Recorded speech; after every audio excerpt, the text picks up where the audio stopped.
Tingkat setengah menganggur ini dapat dihitung dengan menggunakan rumus tingkat setengah menganggur sama dengan bekerja kurang dari 35 jam per minggu dibagi angkatan kerja dikali 100%. Pengangguran terselubung. Pengangguran terselubung terjadi karena tenaga kerja tidak bekerja secara optimal.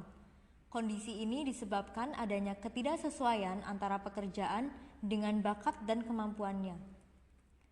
Misalnya seseorang lulusan D3 keperawatan bekerja sebagai sekretaris dalam sebuah perusahaan.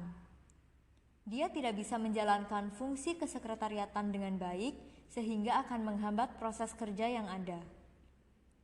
Pengangguran terselubung juga dapat terjadi karena terlalu banyaknya tenaga kerja yang dipakai untuk mengerjakan suatu pekerjaan melebihi batas optimalnya. Misalnya sebuah perusahaan mempekerjakan 10 karyawan untuk menangani pemasaran. Padahal hanya dengan mempekerjakan 7 karyawan, tugas tersebut dapat ditangani dengan baik. Maka 3 karyawan lainnya ini dapat dikatakan sebagai penganggur terselubung. Dampak pengangguran terhadap pembangunan nasional. Dampak pengangguran terhadap pembangunan nasional dapat dilihat melalui hubungan antara pengangguran dan indikator-indikator berikut ini.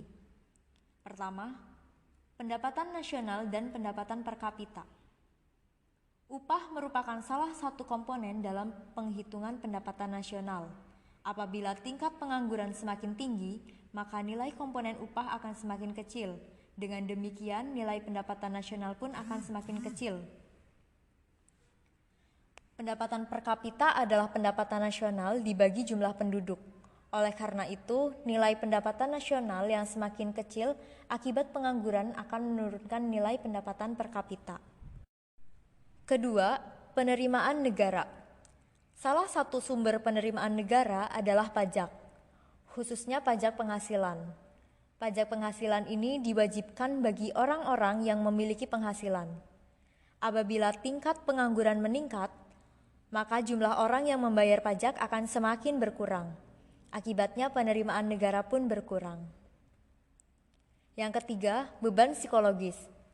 Semakin lama seseorang menganggur, maka akan semakin besar beban psikologis yang harus ditanggung. Secara psikologis, orang yang menganggur mempunyai perasaan tertekan sehingga berpengaruh terhadap berbagai perilakunya dalam kehidupan sehari-hari. Dampak psikologis ini mempunyai efek dominan di mana secara sosial orang yang menganggur akan merasa minder karena status sosial yang